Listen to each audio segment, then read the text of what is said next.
ഞാൻ തിരുവനന്തപുരത്തു നിന്നാണ് വരുന്നത്. ഇന്നലെ SSFന്റെ ഒരു വലിയ വിദ്യാർത്ഥി കോൺഫറൻസ് ഉണ്ടായിരുന്നു അവിടെ, ഭൗതിക വിദ്യാർത്ഥികളുടെ ഒരു വലിയ കോൺഫറൻസിന്റെ മുന്നോടിയായിട്ടുള്ള ഒരു സാമ്പിൾ കോൺഫറൻസ്. എത്ര വിദ്യാർത്ഥികളാണ് തഖ്വയോടുകൂടെ ഭക്തിയോടുകൂടെ ഉസ്താദുമാർ ദുആ ചെയ്യുമ്പോൾ, പേരോട് ഉസ്താദ് അത് ഉദ്ഘാടനം ചെയ്തത്, ഉദ്ഘാടനം ചെയ്യുമ്പോൾ ദ്വാർക്കുമ്പോൾ കരഞ്ഞ് കണ്ണീരൊലിപ്പിച്ചുകൊണ്ട് അവിടെ ഇരിക്കുന്നത്. ഈ തലത്തിലേക്ക് മാറിയ നമ്മുടെ ഭൗതിക വിദ്യാർത്ഥി ഏത് ക്യാമ്പസിൽ പോയാലും അവൻ വിശുദ്ധനായി ജീവിക്കും. വേങ്ങരക്കാരൻ SSF കാരനുണ്ട്, കുസാറ്റിൽ നിന്നാണ് അവൻ ഫിസിക്സിൽ MSc നേടുന്നത്, 1ാം റാങ്കോടുകൂടെ. ഇപ്പോൾ അദ്ദേഹം ബാംഗ്ലൂരിലെ ആസ്ട്രോഫിസിക്സിന്റെ ഒരു പ്രധാനപ്പെട്ട യൂണിവേഴ്സിറ്റിയിൽ 5 ആൾക്ക് മാത്രം അഡ്മിഷൻ ഉള്ള ഒരു PhD കോഴ്സ് ചെയ്തുകൊണ്ടിരിക്കുകയാണ്.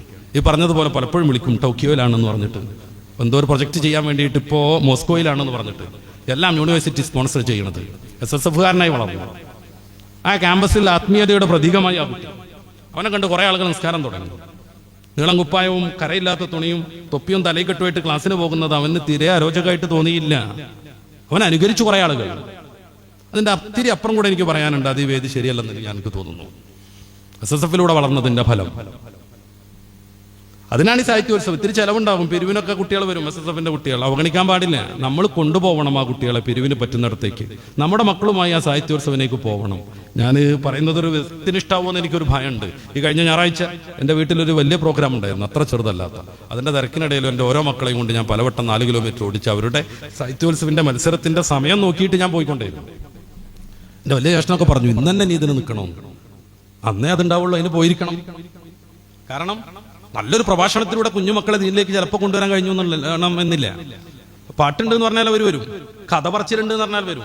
ആ കഥ പറച്ചിൽ മാത്രമല്ല, അവിടെ നടക്കുന്ന പ്രസംഗങ്ങൾ അവർ കേൾക്കണം, ഉസ്താദുമാർ അവർ കാണണം, അവിടെയുള്ള നല്ല നല്ല സാധാരണക്കാരാവുന്ന ആചാര്യന്മാരെയും പ്രവർത്തകരെയും അവർ കാണണം. അവരുടെ മനസ്സിൽ ഇത്തരം നല്ല ശീലങ്ങൾ കൊത്തിവെക്കപ്പെടണം. അങ്ങനെ വളർന്നു വരണം. ഇവിടേക്ക് യോഗം കൂടണം, സലാത്ത് ചൊല്ലണം, മഹല്ലറത്തുൽ ബദരിയയിൽ പങ്കെടുക്കണം. അതിനുവേണ്ടിയാണ് ഇത്തിരിയൊക്കെ പൈസയും സമയമൊക്കെ ചെലവെടുത്തു പോലും നമ്മുടെ നേതാക്കൾ ഇത്തരം സാഹിത്യോത്സവങ്ങൾക്ക് അംഗീകാരം നൽകുന്നത്. നമ്മുടെ ദർസുകളിൽ നിന്നൊക്കെ കുട്ടികളെ ഓരോ ദിവസത്തെയും സാഹിത്യോത്സവത്തിന് പറഞ്ഞുകൊണ്ടിരിക്കുന്നത്. കാരണം വളരെ പഴച്ചൊരു കാലത്താണ് നമ്മൾ ജീവിക്കുന്നത്. പ്രത്യേകിച്ച് ചെറിയ മക്കൾ, കുടുംബത്തോടൊരു ബന്ധമില്ല, മാതാപിതാവുമായുള്ള ബന്ധം അറിയില്ല, എങ്ങനെ സ്നേഹിക്കണം എന്നറിയില്ല. അവരുടെ ഒരു രീതിയുണ്ട് സ്നേഹത്തിന്, അതങ്ങനെ തന്നെ പോകും. എല്ലാ സമയവും സോഷ്യൽ മീഡിയയിൽ കളഞ്ഞുകൊണ്ടേയിരിക്കുന്നു. പഠനത്തിൽ ഒരു ശ്രദ്ധയില്ല. വിനോദങ്ങളാണ് അവർക്ക് പ്രധാനം, കളിയാണ്, ഗെയിമാണ് അവർക്ക് പ്രധാനം. ഇതിൽ നിന്ന് അവരെ മാറ്റാനും ധാർമ്മികമായി ചിന്ത നൽകാനും ആത്മീയമായി വളർച്ച നൽകാനും നേരത്തെ ഞാൻ പറഞ്ഞതുപോലെ ഗോവണികളെ പോലെയുള്ള ഈ ടീമിനെ എവിടെയെങ്കിലും ഒന്ന് ചേർത്ത് നിർത്തണം. അതിന് ഏറ്റവും ഉപയുക്തമെന്ന് അനുഭവം കൊണ്ട് എനിക്ക് തോന്നിയൊരു പ്രസ്ഥാനമാണ് SSF.